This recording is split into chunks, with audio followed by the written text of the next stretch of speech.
بسم اللہ الرحمن الرحیم۔ سورہ بقرہ کی آیت لیس البر ان تولوا وجوہکم جو ہے اس پر گفتگو ہو رہی تھی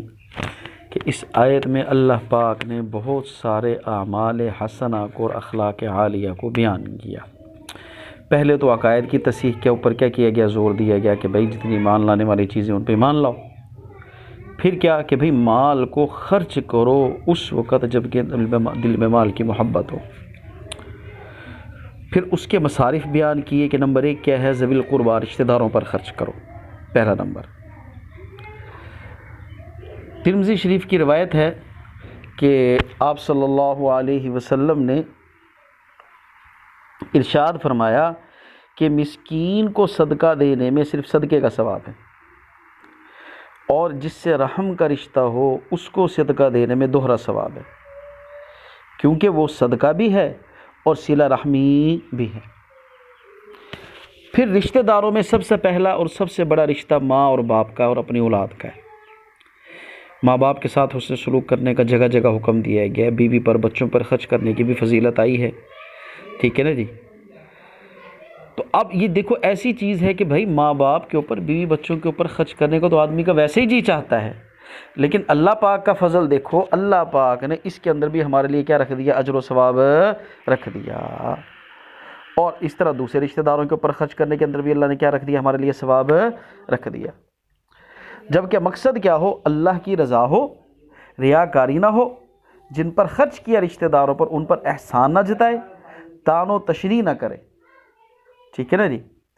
حضرت سبحان رضی اللہ عنہ سے روایت ہے کہ آپ صلی اللہ علیہ وسلم نے ارشاد فرمایا کہ سب سے افضل خرچ کرنا اس دینار کا ہے جو تو اپنے گھر والوں پر خرچ کرے،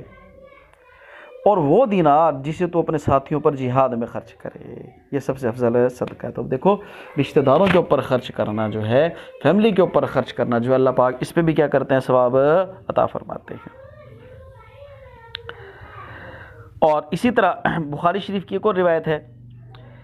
کہ آپ صلی اللہ علیہ وسلم نے ارشاد فرمایا، آپ صلی اللہ علیہ وسلم نے ارشاد فرمایا کہ مسلمان آدمی کا اپنے گھر والوں پر ثواب سمجھتے ہوئے خرچ کرنا صدقہ ہے، ٹھیک ہے نا جی۔ اور مشکات کی ایک حدیث کا مفہوم یہ بنتا ہے کہ بھائی خرچ کرنے سے پہلے جو ہے ان لوگوں پہ نظر کرو، ان لوگوں پہ دھیان کرو جو آپ کے اہل و عیال ہیں، جو آپ کے ماتحت آتے ہیں، جن کا خرچہ آپ کے ذمہ ہے۔ جی میں سارا ہی صدقہ کرایا، بھائی بیوی بچوں کو کہاں سے دے گا، ایسے نہیں ہے۔ اپنی فیملی کے اوپر خرچ کرو، رشتہ داروں کے اوپر خرچ کرو، تو اس کے اندر بھی کیا ہے، بہت زیادہ ثواب ہے۔ پھر دوسرا نمبر بیان کیا ذوی القربیٰ کے بعد یتامہ کا۔ یتامہ یتیم کی جمع ہے، یتیم ان نابالغ بچوں کو کہا جاتا ہے جن کا باپ زندہ نہ ہو۔ عام طور پر ایسے بچے حاجت مند ہوتے ہیں، ٹھیک ہے نا جی۔ کچھ ایسے بھی ہوتے ہوں گے جن کا باپ مرا جو ہے نا جی، بچہ جو ہے نا جو 2-4 سال کا لیکن کروڑ پتی تھا، کروڑوں چھوڑ کے گیا۔ لیکن عمومی طور پر ایسا ہوتا ہے کہ جب والد فوت ہو جاتا ہے اچانک جو ہے، بچے چھوٹے ہوتے ہیں تو وہ ضرورت مند ہوتے ہیں، تو اس لیے قرآن نے جو ہے جی کیا کیا، ان کے اوپر خرچ کرنے کا حکم دیا اور ان کے خرچ کرنے کا خصوصی خیال رکھا جائے۔ اخراجات کے علاوہ دوسرے طریقوں سے بھی ان کی دلداری کی جائے۔ کیا مطلب، صرف پیسے نہیں دینے، ان کے پاس بیٹھو، ان کو وقت دو، ان سے بات کرو، جس طرح باپ ان کے لاڈ کرتا تھا تم بھی کیا کرو، ان سے پیار کرو، ان کا لاڈ کرو۔ کہ آپ صلی اللہ علیہ وسلم نے ارشاد فرمایا، بخاری شریف کی روایت ہے کہ جس نے کسی یتیم کے سر پر ہاتھ پھیرا اور صرف اللہ کی رضا کے لیے ایسا کیا،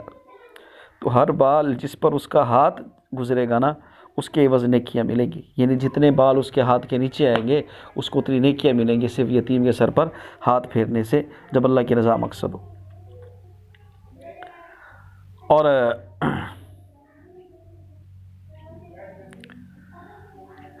یہ جو میں نے پہلے روایت بیان کی ہے نا جی، میں معذرت چاہوں گا، یہ ترمذی شریف کی روایت ہے۔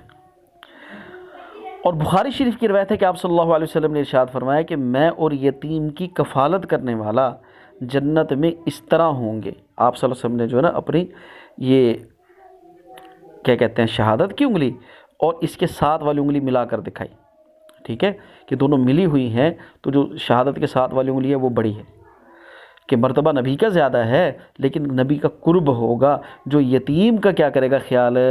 کرے گا۔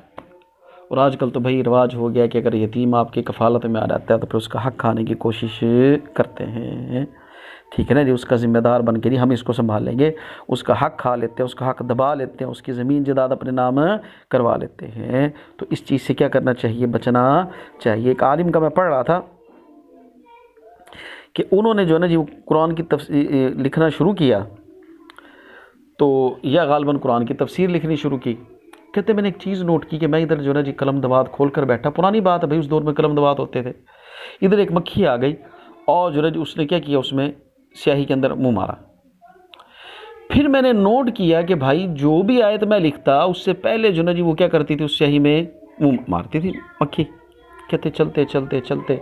میں یہاں پہ آ گیا اس آیت پر، ان الذین یأکلون اموال الیتامی ظلما انما یأکلون فی بطونہم نارا، کہ بے شک وہ لوگ جو یتیموں کا مال جو ہے نا حق کھا جاتے ہیں وہ اپنے پیٹوں میں آگ بھر رہے ہیں۔ کہتے میں دیکھتا رہا، اس آیت کے اوپر آ کر جو نا جی کیا کہتے ہیں، مکھی نے اس میں سے سیاہی میں سے حصہ نہیں لیا، کہ یہ اتنی عظیم آیت ہے اور یہ اتنا بڑا جرم ہے یتیم کا حق کھا جانا۔ جو یتیم آپ کے حق میں آتا ہے بھائی، اللہ تجھے بھی آزما رہا ہے، اللہ تجھے بھی آزما رہا ہے۔ تو یہ جو ہے جی اس آیت کے اندر جو اللہ پاک نے مصارف بیان کیے تھے، ذوی القربیٰ والیتامی والمساکین، تو ان میں سے 2 مصارف کے اوپر ہم نے گفتگو کی، باقی انشاءاللہ العزیز ہم کل پڑھیں گے۔ اللہ پاک ہم سب کو قرآن پاک کے پڑھنے کی، سننے کی، سمجھنے کی، عمل کرنے کی توفیق عطا فرمائے۔